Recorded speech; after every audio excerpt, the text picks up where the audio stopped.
watched something earlier that said when you yearn for something or you want something so bad that it's almost toxic because you're not trusting that it's meant for you. And that kind of hit me kind of deep because in a whole different aspect of my life, the past 48 hours, I've been like praying really hard over a certain matter, wanting something so bad, feeling like it's meant for me and my children, just hoping and praying for it. It's like all the signs were there. I just knew that it was meant for us. And it's like almost like I was like, it's gotta happen, it's gotta happen, it's gotta happen. But unfortunately, it didn't work out in our favor. And then I watched that clip where the woman said that, and I was like, I can understand that in a few areas of my life where it's almost like I think we yearn so much in our life to try to control an outcome or situations or the things that we want or the things that we're striving for, and come to realize that we get disappointed when they don't work out. It's because we are almost trying to force them to happen on our own time frame. But whenever it comes to like love situations, it's almost like I haven't allowed myself to just be open to the thought of it, like logically. I've just been kind of like, if it happens, it happens. But also still missing and yearning for what I used to have. I feel like it like conflicts my subconscious to not really know what it is that I'm truly asking for.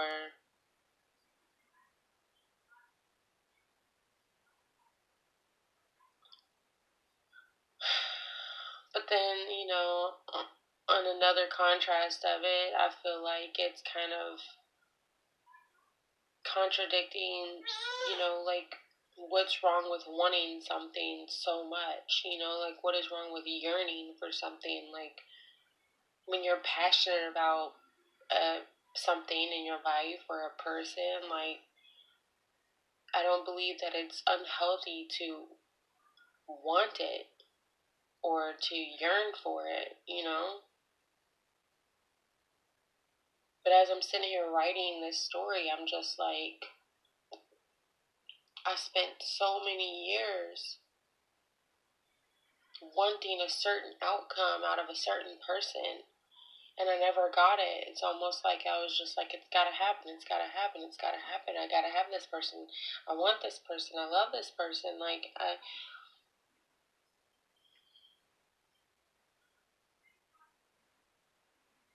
And then after growing up and maturing and trying to fix my own toxic traits, I realized that no matter how much I yearn or want something from somebody or something,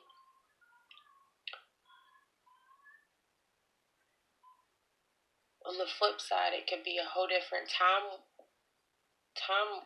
like a whole different wavelength of how it's processing on the other end. Meaning, like,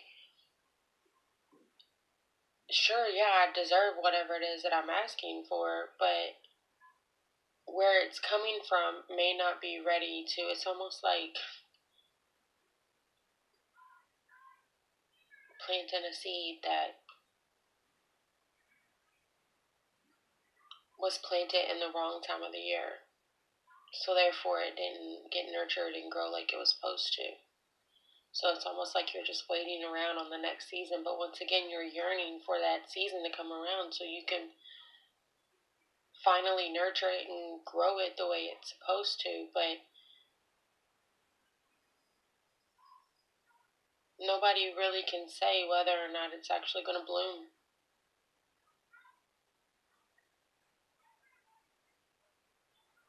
I guess it's safe to say that while I'm writing this story, that I know that I was very passionate about a lot of things in my life, and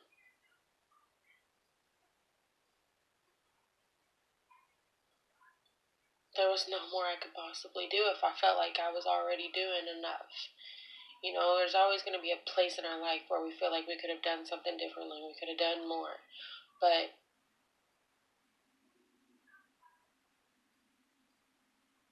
if at the moment that it's occurring, if we feel like we're doing all that we can do, then that's all you can do at that moment.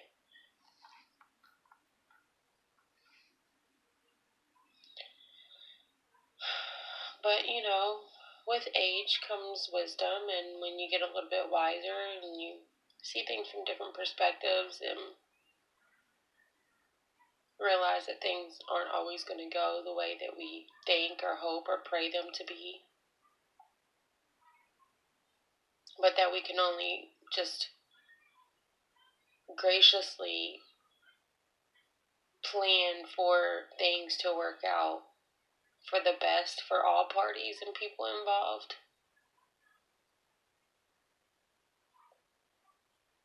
Because, of course, I can only control my contribution. I can only control my. I can only contain and manage my contribution in whatever it is that I put my energy investment into.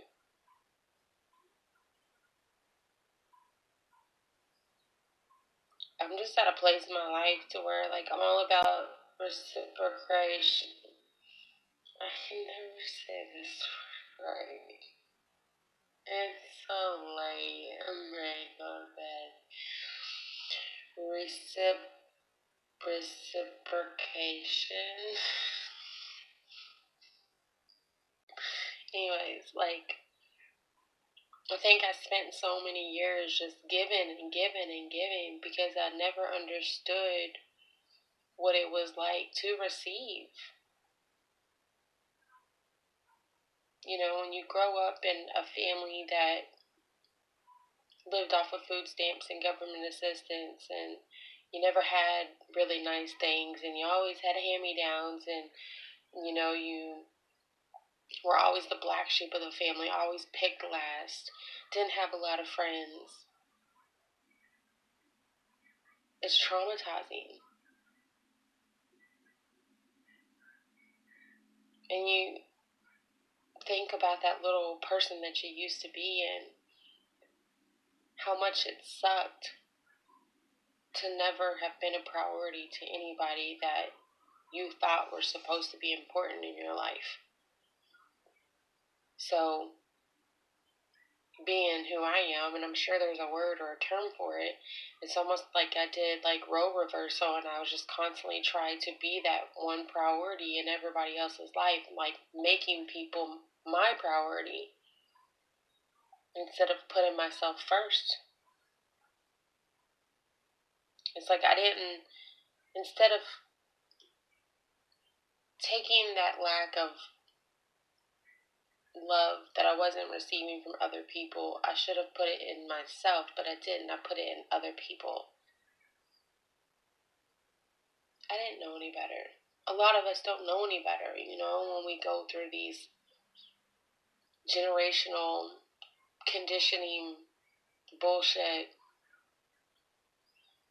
or why things had to be the way that they had to be, and why did you have to be the one to suffer, and why do you have to be the one that is brokenhearted and lost, and you sit around and you watch everybody else have all these things that you just so desperately want and yearn for.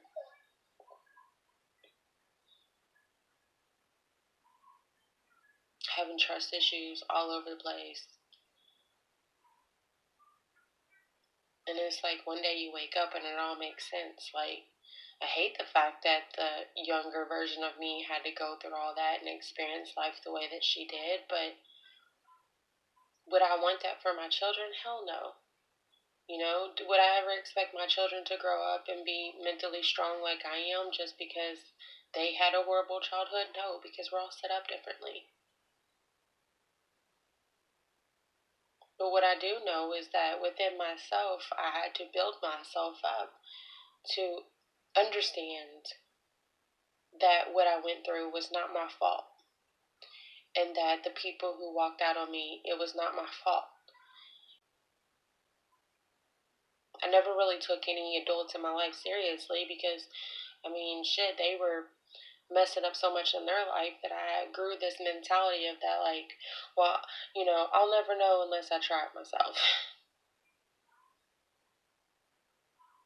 And now I have a 15-year-old son who does the same thing. He's got to know what it feels like to do these things on his own, and can't be mad at him because I at one time was like that.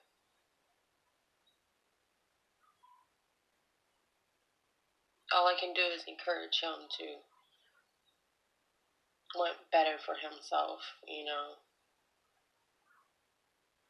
And I'm sure growing up, I had a few people in my life that were trying to teach that to me, but it's like if they weren't like very proactive in my life, I didn't really take them seriously. Because who were they? They weren't my mom, they weren't my dad, they weren't my lover, they weren't my family.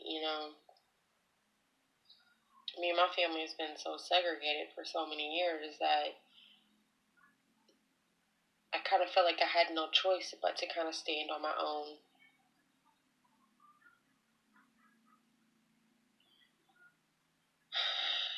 I don't know. There's a part of me that feels like big changes only happen for the good. I mean, well, no, I take it back. Whether they're good or bad, changes happen in life. And as much as I get on here and I talk about how I can only hope that changes for the better,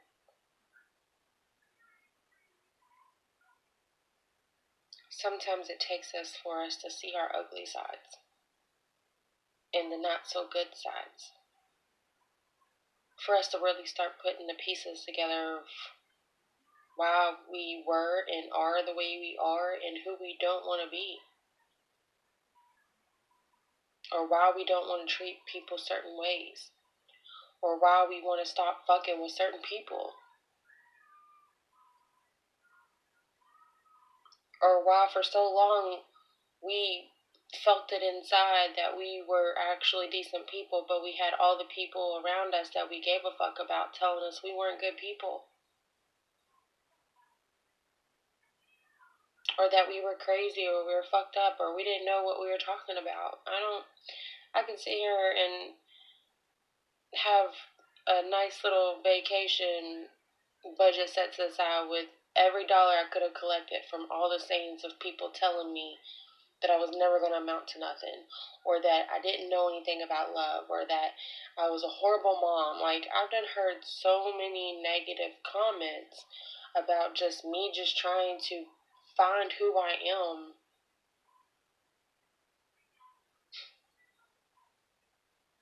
While all these people are just still sitting here living in their dark side, taking advantage of other people.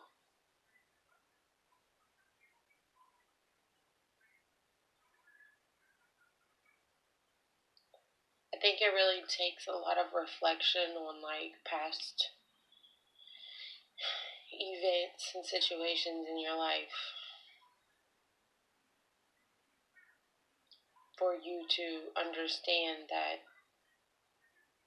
you attract certain people in your life based upon who you are in that moment.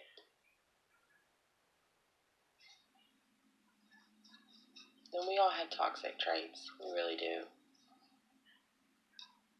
And as much as I can sit here and say, I don't want to be that person who does this and does that and treats people poorly and treats people, I mean, people also seem to forget that no matter what type of work we put within ourselves, we are still human beings and we have feelings. And we hurt and we get upset and we get disappointed. And I have a habit of just not talking because I'm the type of person also that I don't want to damage something more than what it's already damaged. But I also can pick up on my own patterns through my life. So if there's anybody in my life that has ever felt like, oh, Starla's acting funny, or, or all of a sudden she's acting brand new, or, she acts like she don't want to fuck with me now, or, she's doing this, she's doing that. More than likely, it's just the fact that I have seen the type of role that I have played in people's lives. And sometimes I wonder that if I would have done something differently, then things would have been differently for that person. It's nothing personal. It's just me seeing what I've done as a person. And I just want everybody to do good with themselves and to live a happy, joyous life. I guess because I had so many people tell me that I wasn't going to be shit.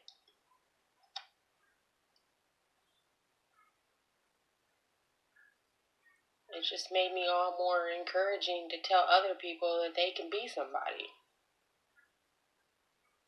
I'm just steadily trying to be that person I wish I had. And I'll keep on saying that. I wish I had somebody like me who's constantly on my ass telling me what I'm doing wrong and actually gave a fuck. Because I feel like the people who claim that they gave a fuck and, let me slide and get away with shit and wanted to be, you know, oh, it's okay, it's okay that you're doing that, let's get fucked up, or, it's okay that you don't know that man, let's go talk to him anyways, or just always trying to get me in type of mischievous situations. I had friends in my life who allowed me to sit here and bargain my body with no shits given.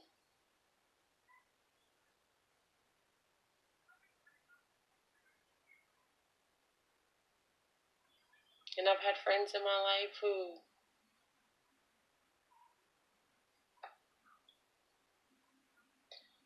I mean, like I said, we attract people in our lives due to the type of people we are. So, a lot of what I'm saying just roots back to the type of childhood I had and how long it took me to really figure out why I made the choices that I made. It's a lot harder too when you become to my age and finally recognizing these patterns in my life, and then wanting to talk to my parents about these patterns, and hope and pray that they take some type of accountability for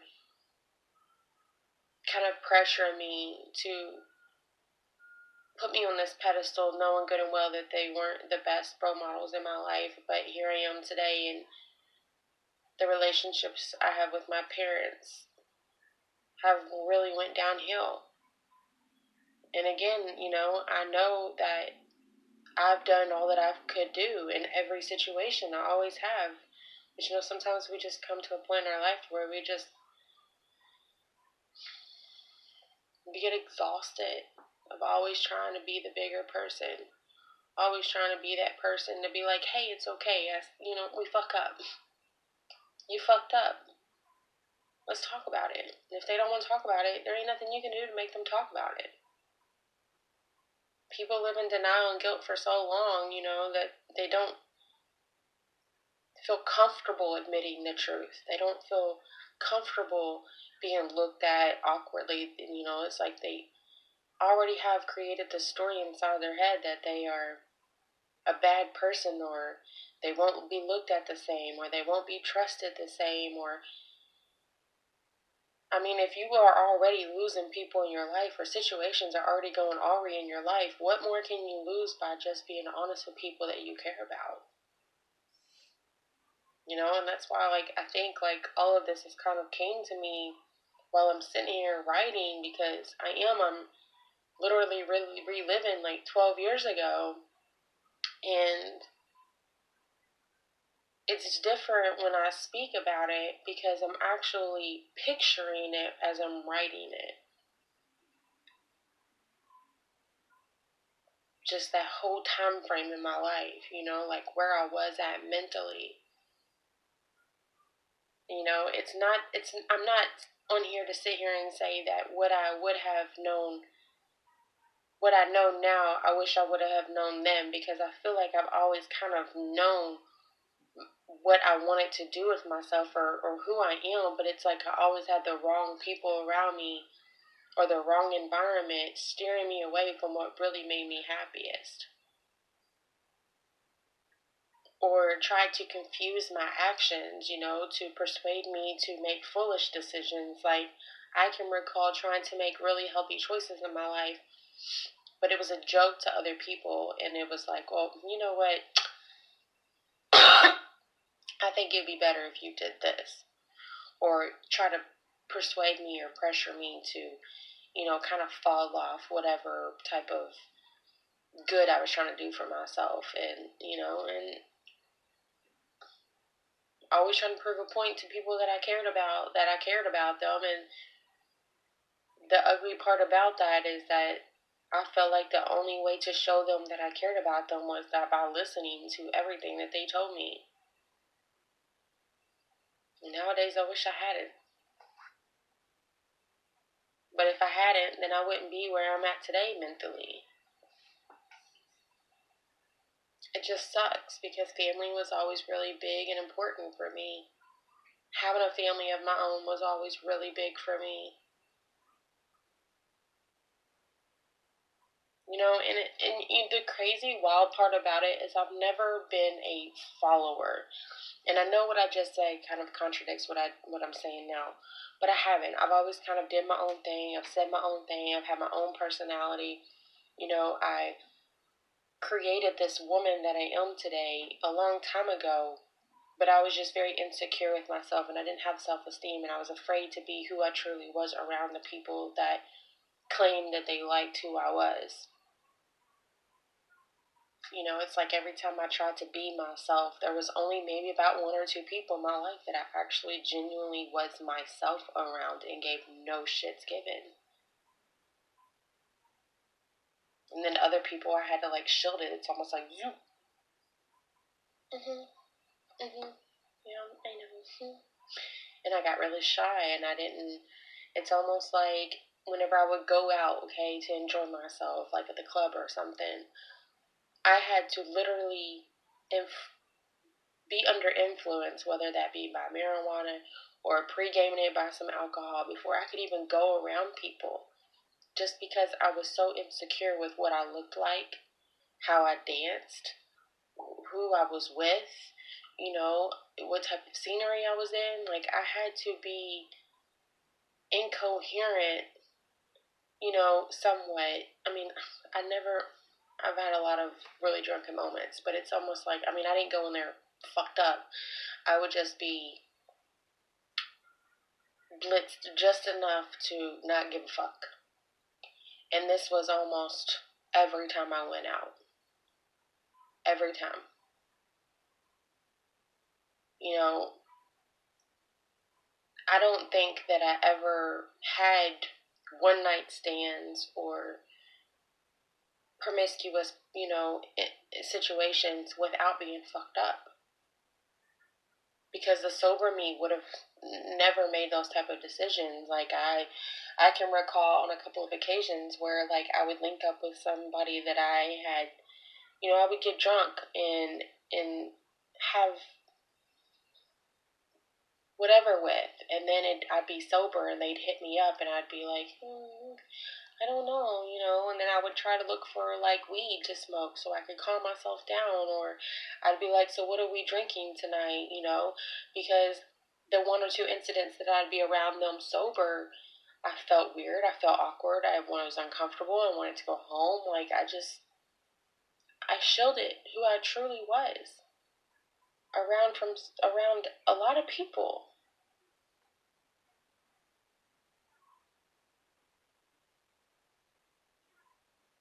And I truly cherish those moments that I had with the people who didn't want me fucked up, who I could sit and have sober conversations with, and didn't pressure me to be anybody else than who I already was. The people who encouraged me to continue to keep doing what it was I was doing, finding this purpose in myself.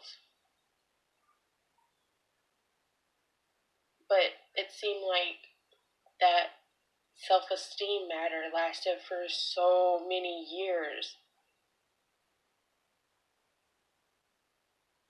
And a lot of friendships and a lot of relationships with family, people I came in contact with,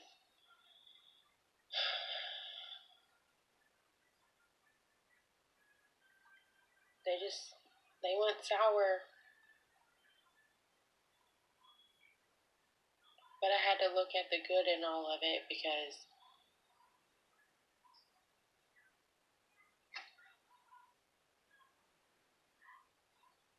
I was given so much energy in trying to prove something to somebody.